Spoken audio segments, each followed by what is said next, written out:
What's going on? This Theo Gremminger, aka the OG Fantasy, back at it. And congratulations, you're still here. You're watching a waiver wire week 14 video. You're hardcore, man, or lady. You know, you're a hardcore fantasy person to be watching this kind of video. And it also means that you're playing for something significant in week 14. And there's something to be said for that. This was such a difficult season with all of the injuries thrown at us, with all of the sort of out of nowhere plays, with the breakout players who then would get injured. You had to deal with, Devon Achane, Kyron Williams, missing those sort of guys, with quarterbacks coming out of nowhere and delivering these huge, impactful performances. This was a year where if you are a waiver wire grinder, you're more likely than not watching this video, because it was the fantasy managers who kind of draft and then check out and say, I'm all right. Those managers, and there's always exceptions to this rule, but the inactive manager, this was not a good season for them. And that's sort of the way it should be. This is a game where it's a weekly game. It's a game of attrition. It's a next man in type mentality. And when you grind in this sport and you can find players that can fill in for you in your fantasy lineup and help you get wins, it's low-key one of the best feelings there is. Hitting on waiver wire players is just as good a feeling as going into the draft and drafting successfully, because you're still evaluating a player, you're evaluating a situation, you're evaluating a team, and you're either using your fab money or your free agent like rolling list. You're having to balance these sort of things. So hat tip to you, you're here. Now, I don't know what you're playing for this week. I know there's some teams that I have that are comfortably in that are playing for 1 and 2 seeds. That's very important to get those. It's one less week to worry about.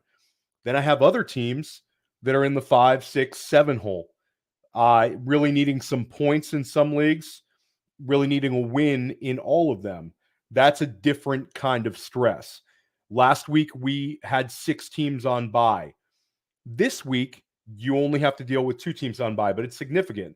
You talk about Sam Howell. Sam Howell has been like found money for fantasy managers. Maybe you drafted a Deshaun Watson. Maybe you drafted a Daniel Jones. Sam Howell's probably gotten you through a lot of these weeks. Then there's Kyler Murray. Kyler Murray's come back and looked great. Kyler Murray looks like a guy who's a locked-in, fantasy starter for a lot of playoff teams right now, but you don't have either one of them in week 14. You also don't have Trey McBride, who, when we do, next week or the following week, I'm going to drop a kind of the waiver wire season recap video of some of the biggest hits from the waiver wire and see if there's some lessons learned that we can take with us for future seasons. And Trey McBride's really one of them. And Trey McBride is a great example of a guy who lost some value in Dynasty, but people still believed in him, still held him, and now they're looking like, they're holding a top 5 Dynasty asset. And when it comes to redraft tight ends, he's a top 5 redraft tight end right now as well. He's unflappable, huge target share, huge target numbers, huge production guy at the tight end position, the number 1 target on Arizona right now. And you got him on the waiver wire. I remember talking about him here on this video. I remember writing about him in the articles. We had him as the number 1 waiver wire ad, I think, for like 2 weeks, and he really, really hit. So there you go, Trey McBride.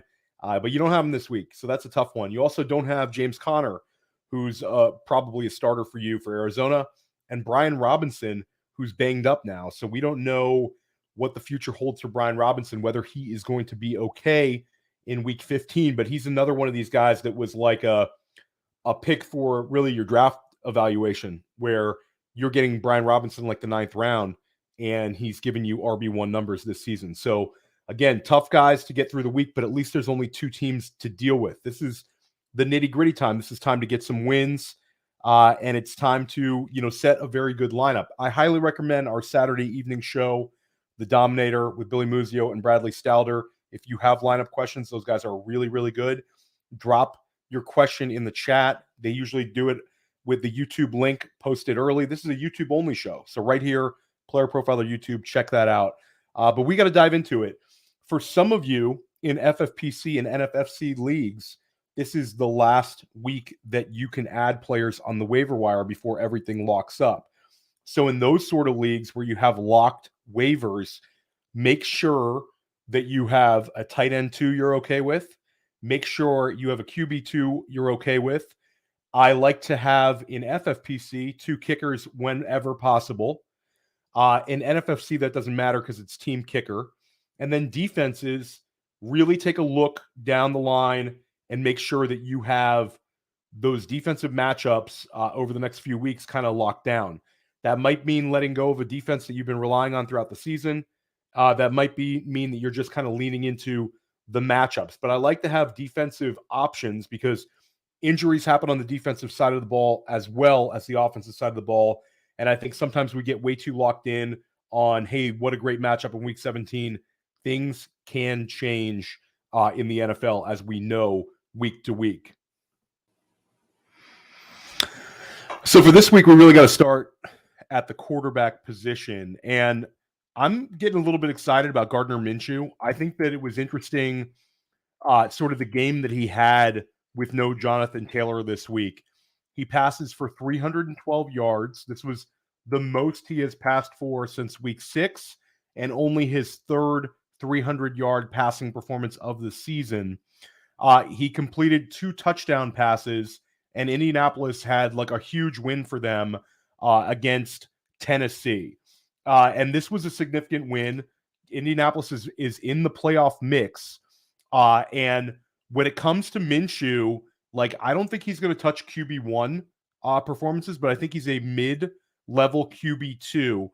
And Minshew has a really strong week 16 matchup against the Atlanta Falcons. So, like, if you've been streaming quarterbacks, you might legitimately be using Gardner Minshew in week 16. And then Minshew this week also becomes kind of an interesting one because the Colts play against the Cincinnati Bengals, and the Bengals have been extremely generous against the pass this year. They are actually the 6th worst defense in terms of passing yardage allowed. So Minshew's one that I really want to have rostered for the fantasy playoffs. And another player who we got to talk about, actually I didn't even put in the waiver wire article, but since you're watching this video, the article drops before Monday Night Football. So like the Monday Night Football performances don't usually have much of an impact unless there's something insane like a massive injury. And once in a while I'll go back and write it. But hey, it's week 14. We left it alone this week. But Jake Browning passes for 354 yards. He had an 86.5% completion percentage, which was like one of the top 2 all time for a quarterback in their first or second game starting. So it's really crazy. I think he can be a mid QB2. That Indianapolis game this week looks like kind of a game flow type situation where you could see Browning and Minshew each putting up pretty decent numbers. And then Minnesota in week 15. So Browning, if you're a super flex manager, he's a must start. And if you're a Jamar Chase manager, you've got to feel much better about things at the end of the game than you did at like the beginning of the game where Jamar Chase started out the game with all these low A catches. So Browning is definitely interesting. And then short term, got to love Jameis Winston. And I know he hasn't played well, but Jameis has a really fun situation this week where Jameis is going up against the Carolina Panthers. He's an auto start in Superflex. And I think if Jameis comes out and has himself a game, he's going to make it a conversation over who starts when Derek Carr comes back. Derek Carr's looked bad. He's looked really bad at times. And I think there could be a momentum and an enthusiasm with a quarterback change. I think that New Orleans is going to win the game. It's Carolina. Everybody's beating Carolina. But I think if Winston looks good doing it and the team sort of shows that they're rallying around him, then I think that there's a chance that we could just see him starting the rest of the season. So I think he's got a little bit more upside than maybe the situation looks like. And then we've got to talk. We got to talk a little bit about Mitch Trubisky, who, like, I'm not excited about it, but Mitch Trubisky is going to be starting in Pittsburgh. I think low end QB2, like, he's interesting in Superflex. Stay very far away when it comes to redraft. And then we got to talk about CJ Beathard, because Beathard looks like he's going to start in Jacksonville. I do not know how long.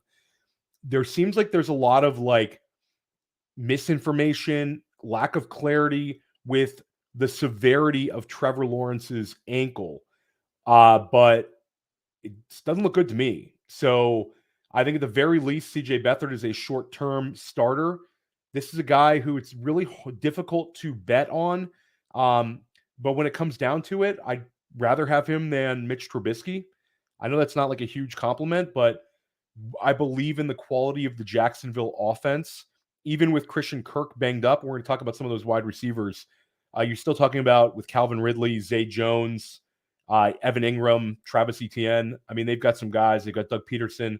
The team seems to have a lot of faith in Beathard, and he did have the big completion to Ridley last night. So that pretty much rounds up the quarterback situation. If you're in an FFPC or NFFC league, and I didn't say, and I said quarterbacks that maybe you don't like, or maybe you're just like kind of grossed out by them, or some of them are rostered, like Minshew or Browning. Those guys could be rostered, and you're like, I don't want to waste a valuable locked waiver spot on a Mitch Trubisky or a CJ Beathard when I don't know if he's going to get more than a few starts. Consider just rostering your own backup quarterback. And this is something where I'll give a hat tip to a manager that I split teams with sometimes, and that's Nelson Sousa. We split an NFFC team right now. We're doing pretty well. Nelson will sometimes do this, where like we had Lamar Jackson at times, and we would just have Tyler Huntley as our quarterback too. You will more likely not have that player available to you, and it's more of a bet on the offense more than, hey, I'm going to just kind of throw a dart with one of these low end, QB2 types where, you might, be going with 65% of the production, but again, it's the same offense. And sometimes that can tilt in your favor. And when it comes to like a one start situation, I would rather bet on a very good offense than bet on some of these like middling offenses when it comes to like big money situations and weeks.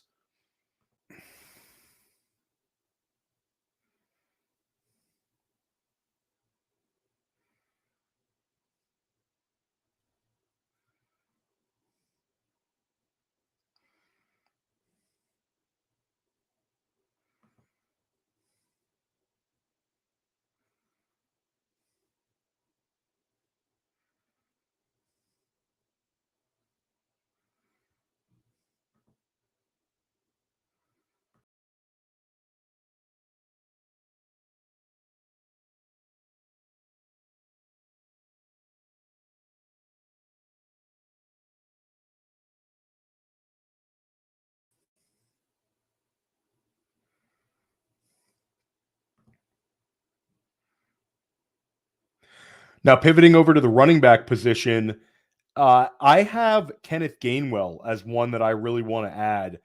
And I think it's kind of like a recency bias thing where there's some other interesting players on this list. But when I saw DeAndre Swift knocked out of the Eagles game to the 49ers, some people are critical of Nick Sirianni. Why was DeAndre Swift in like a blowout loss? That's not neither here nor there. I think Sirianni wanted to, have some positive momentum at the end of the game. I can kind of understand where he's coming from, but Swift gets knocked out of the game, ferocious hit, clean hit, ferocious hit.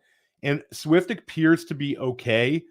But if you think about what that would have done if he would have suffered a serious injury with that quality of an offense in Philly, Kenneth Gainwell to me is the one I really want to have. I think that Kenneth Gainwell has so much contingent value where DeAndre Swift, if he were to miss time, Kenneth Gainwell, I think, is like running back 18, running back 15, running back 16.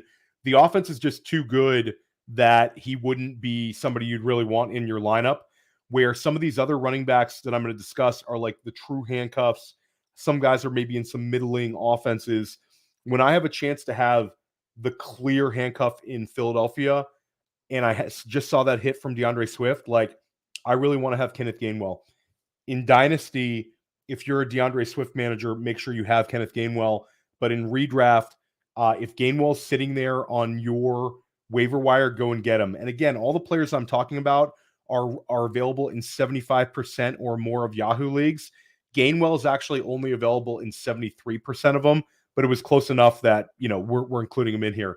Another player who I had as the number one waiver wire addition last week, and this is one where I'm going to take a more bullish approach with than like certain waiver wire articles or content creators are, and that's Roschon Johnson. Again, he's available in 79% of Yahoo leagues. So his 75 combined yards performance in week 12 didn't like sway too many fantasy managers. They sort of left him out there. But he caught 5 passes in that game, and he's up to 24 catches on the season. He's shown his ability as a receiver. And now you have Chicago coming out of the bye week and going up against the Detroit Lions. There's been a lot of talk on Deonta Foreman coming back, getting his playing time. Khalil Herbert, maybe that was a matchup-based usage for Roschon Johnson where they wanted to use him a little bit more, and that's kind of why he outgained Khalil Herbert. But I don't know. For me, this is Chicago won their first game in quite some time in the NFC North. Chicago now goes into the bye week, and they have a chance to self-scout. You have this young back with two-way ability. I think that there's a chance that Roschon Johnson is unusable. I think there's also a chance that he could be a running back 2 for the rest of the season, and he's catching like 4 passes a game and getting rushing attempts and sees actually increased usage. So Chicago sees kind of what they're getting heading into next season. So I'm going to take a bullish approach with Roschon Johnson. He's available in a lot of leagues. And then let's start talking about these handcuffs. Dearness Johnson. If anything were to happen to Travis Etienne, Dearness Johnson would be a massive value for you to have on your roster. He would be a RB2 with receiving ability in a quality offense. Dearness Johnson has seen usage for several games in a row as well. He's been cutting into Travis Etienne's snap share. I believe that's to keep Etienne fresh. And Etienne's had a couple knocks, like his chest injury last week. But Dearness Johnson is a high-end handcuff, and he is very much available. He's available in 82% of Yahoo leagues. Rico Dowdle, I talk about him every week. If Tony Pollard were to go down, Dowdle's a top 15 running back. He's available in 89% of Yahoo leagues. Elijah Mitchell. Elijah Mitchell is available in 83% of Yahoo leagues. This one's funny because if CMC were to go down, you would see the manufactured Deebo Samuel rushing attempts. So it wouldn't be like Dowdle and Johnson. It would be a little below those guys if he had the whole backfield to himself, but he would still produce. He should be rostered, especially if you have Christian McCaffrey. Make sure you have him. And if you have Tony Pollard or Travis Etienne, value those other guys. The season is shorter now. You don't need as many lottery tickets. You need a strong lineup. You don't need also the bye week fill-in types that get you the 10 points, the 12 points. Those guys are meaningless. You have a short period of time now. You have 4 weeks left. That's it. If you have a running back that you're deeply invested in, make sure you have their handcuff running back at this point in the year. DJ Dallas, available in 99% of Yahoo leagues. Kenneth Walker, missed the last 2 games with an oblique injury. Now Zach Charbonnet, who looked great in that loss against Dallas, is dealing with a knee injury. Let's call it a knee issue, not injury, issue. If Charbonnet misses and Ken Walker misses, DJ Dallas is going to have a very solid 1-week role. The thing we know about Dallas is he can catch the football out of the backfield. He would definitely be an interesting one. So if I have Ken Walker, or if I have Zach Charbonnet, I'm going to look to try to add DJ Dallas and be a little bit aggressive and not have somebody just steal him from under me. If you want to just have a potential spot starter, though, DJ Dallas, we might have more Dallas. It might be one of these guys that nobody adds in these Yahoo leagues, sleeper leagues, and then a couple days later, there's an announcement that Charbonnet's not going to play, and there's a mad dash free agent wise, and everybody picks him up. Sticking at the running back position, talk about Buffalo. I want to add some Latavius Murray, or I want to roll the dice on Leonard Fournette. Latavius Murray has had consistent volume with 14, 10, and 12 touches his last 3 games. He would presumably be the next man in if James Cook were to miss time. But the threat of Leonard Fournette looms over not only Murray, but the entire backfield. The Bills are on a bye week. Teams change it up sometimes post-bye week. The Bills are a 500 team, and they're at a crossroads. They need to win games. James Cook has had his moments. He's been productive. But at the end of the day, I think that we see Lenny before the end of the year. The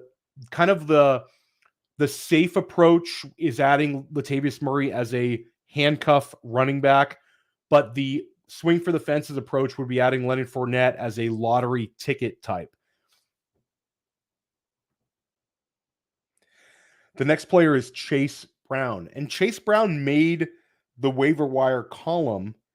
And then last night's game happened. I would have pushed him up way higher. I would have also, written more extensively on him. But Chase Brown, we hear that the coaching staff wants to get him more involved, and they definitely did. Last night was wild because if you look at the counting stats, Chase Brown had 9 carries for 61 yards. And you'll say that, well, that's pretty good. That's pretty, that's over 6 yards a carry, and he looks explosive and all that. But then you look at the actual snaps. Chase Brown had 11 snaps, and he had 9 carries on those snaps, which is crazy. So Joe Mixon gets 52 snaps, and Joe Mixon gets 19 carries, but Chase Brown was getting a carry nearly every single time he was in the game.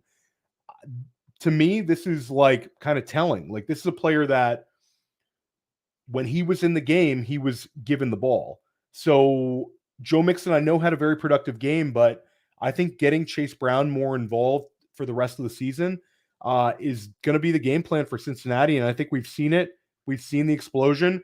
And if Joe Mixon were to miss time, Chase Brown would be very, very valuable to your fantasy team at this point. A couple other guys to talk about a little bit deeper. Chris Rodriguez. We don't know what's going on with Brian Robinson. Brian Robinson has the bye week, but Antonio Gibson would see a huge increase in production if Robinson were to miss time. But Rodriguez would also be super interesting. And with just like the end of the season, sometimes we see these NFL teams try to get their young players a couple of looks. You could see Washington just like saying, Robinson, you're banged up. We're not going to force you out there. Rodriguez, let's see what you have. Let's get Rodriguez 15 carries here and there. Let's keep Antonio Gibson with his usual usage. So there's a lot of scenarios that could play out for a team with a losing record like Washington. Pivoting over to the wide receiver position, some really fun names this week. And we got to start at the top with Jonathan Mingo. Mingo is a guy that I've been talking about in this waiver wire video and column for several weeks now. And now we're really starting to see it. This was a head coaching change and an offensive coordinator change. And we see Jonathan Mingo with 10 targets. He leads Carolina in targets. He also ends up with a career high with catches with 6 and receiving yards with 69. So he has his career high in targets, receptions, and receiving yards all in the same game. He has more targets than Adam Thielen. And it looks like Carolina's trying to feature Mingo and kind of move, get him, that momentum heading into the offseason and have something that the franchise can hang their hat on, that they have their quarterback and a starting wide receiver of the future in Bryce Young and Jonathan Mingo. He could be a very sneaky flex play. So if Mingo shows us in the next few weeks that he's this sort of player that's going to get you 6 catches, 70 yards, 10 target type, then he becomes interesting because in week 17, he faces off against Jacksonville and that very generous secondary where Mingo could be a player where you probably wouldn't like to do it when you're playing for money and titles, but Mingo could be a guy that could be potentially in your lineup if he keeps building momentum. Another player to discuss is Jalin Hyatt. So I had Jalin Hyatt in the top 10 last week, and I'm going to continue to do so this week. I'm going to be more optimistic on Hyatt than I think you'll see with some waiver wire columns. But he, in a 10-7 game, he delivered with multiple big plays. the Giants beat the Patriots, and Hyatt had catches of 29 yards and 41 yards. He finished with season highs of targets, catches, and then yards. He had 109 yards. Now the Giants go on a bye week. I think post bye week, you're going to see Jalin Hyatt getting a usual 6 targets a game. And I think you're going to see him having some manufactured plays for him as well. I think the Giants don't have a whole lot to play for. And again, like Mingo with Carolina, Hyatt's one that I think that they want to get some momentum heading into the offseason. Another player to discuss, Demario Douglas. Demario Douglas available in 74% of Yahoo leagues. Missed last week with a concussion. And then this week, he missed practice on Monday. I don't know if he's going to practice today. Today is Tuesday when I'm recording this. But in back-to-back weeks before last week, Douglas gave you 9 targets in back-to-back games. So he's a guy that I want to roster and kind of hold on my bench until he's able to come back. I think he's worth a spot based on the target volume and the lack of weapons in New England.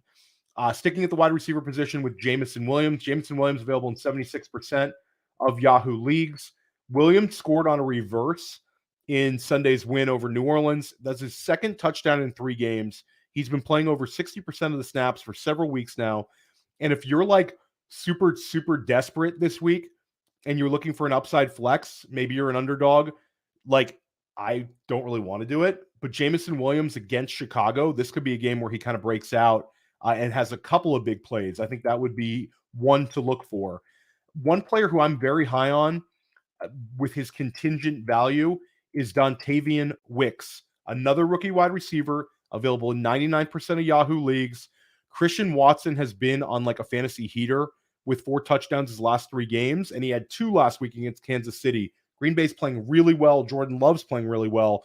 But Watson also suffers a hamstring injury, and there's a lack of clarity on whether or not he will miss any time.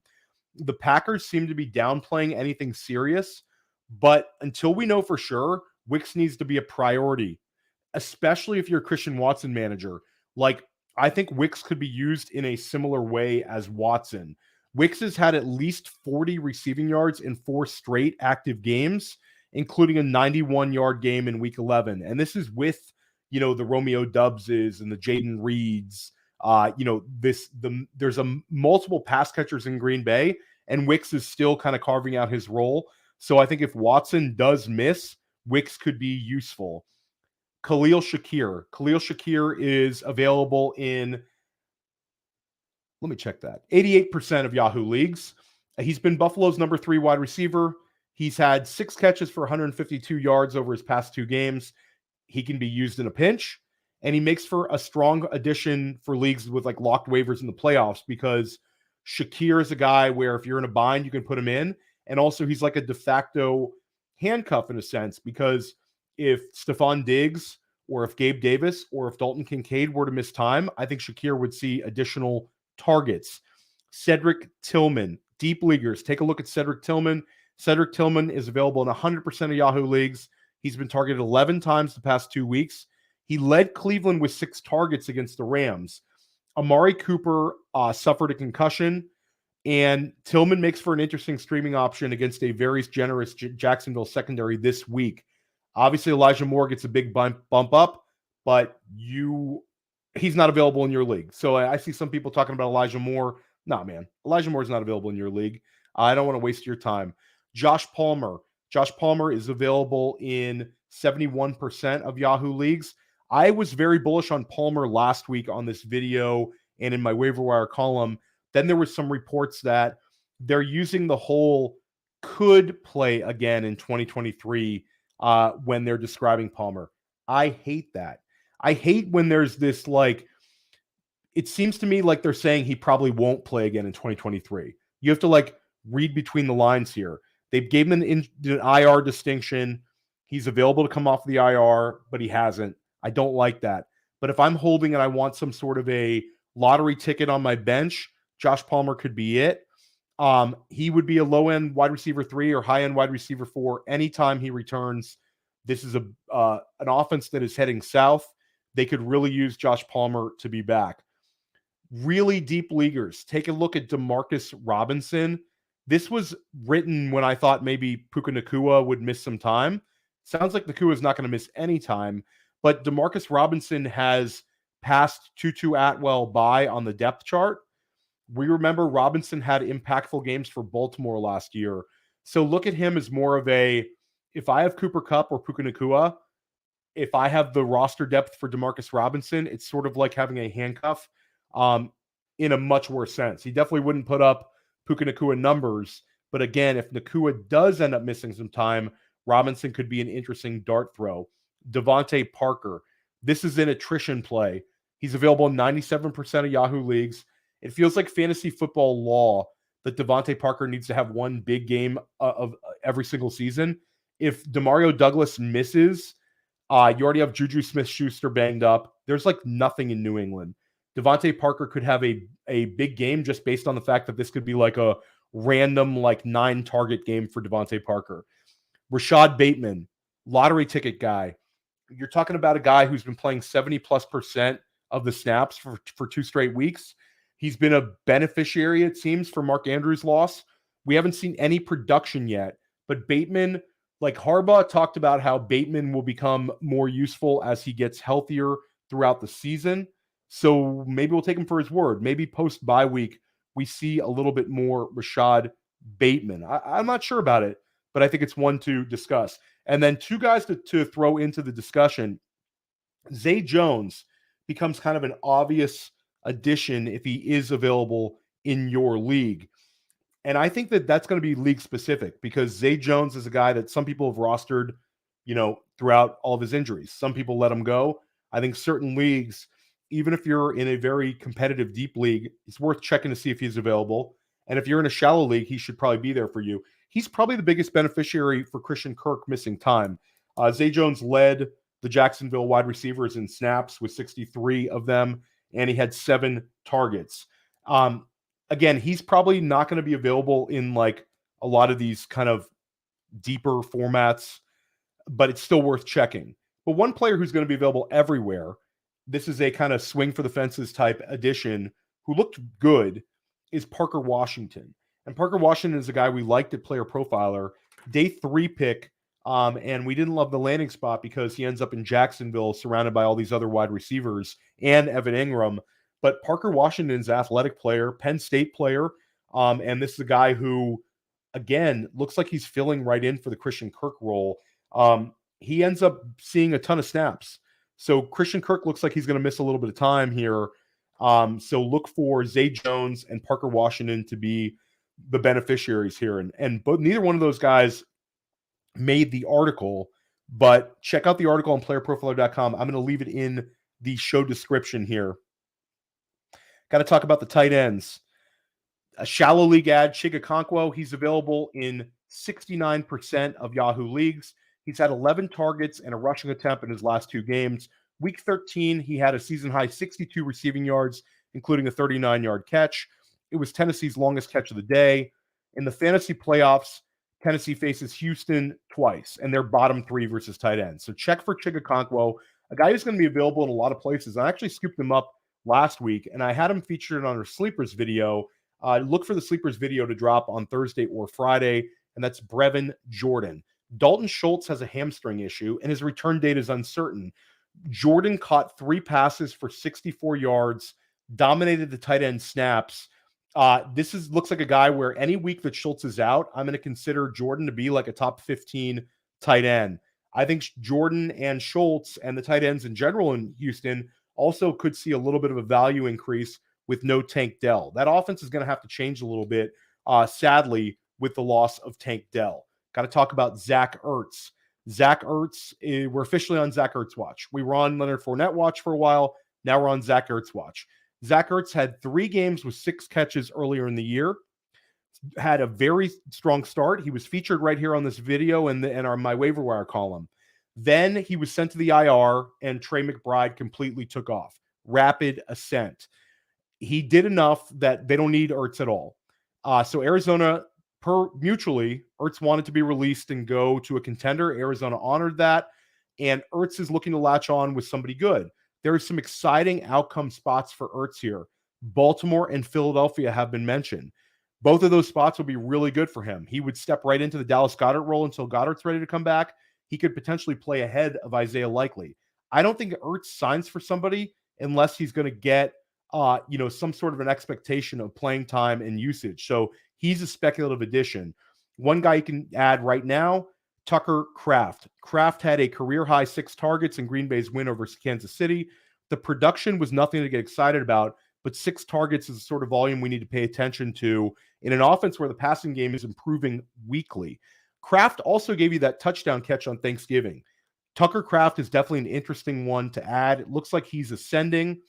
One player who's a speculative addition coming out of the bye week is Michael Mayer. Michael Mayer has been targeted 14 times in 3 games. This is nothing exciting, but it's worth keeping an eye on. And in week 15, the Raiders face the Chargers, the 5th worst defense against opposing tight ends. My overall top 10, Kenneth Gainwell at 1, Roschon Johnson at 2, Jalin Hyatt at 3, Jonathan Mingo at 4, Dearness Johnson at 5, Demario Douglas at 6, Jameson Williams at 7, Dontavian Wicks at 8, Gardner Minshew at 9, and Brevin Jordan at 10. Again, top 10, Gainwell, Roschon Johnson, Jalin Hyatt, Jonathan Mingo, Dearness Johnson, Demario Douglas, Jameson Williams, Dontavian Wicks, Gardner Minshew, Brevin Jordan. Make sure you check on Zay Jones, and Jake Browning gets a bump elevating. My name is Theo Gremminger. Find me on Twitter at the OG Fantasy. Find me on First Class Fantasy, Sonic Truth Podcast, Dynasty Life, and press coverage, as well as Future Cast with Matty Keywoom. I'm everywhere here at Player Profiler. Find my written work at playerprofiler.com.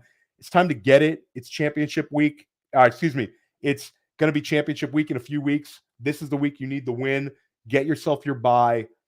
Get yourself into the playoffs. Make sure your roster is strong. Take that extra time to grind, because 5 weeks from now, it's going to be all over no matter how far you go. Thanks for tuning in all season long. Hope you crushed on the waivers. I'll be back next week. Video is going to be a little shorter. Less teams left in the game.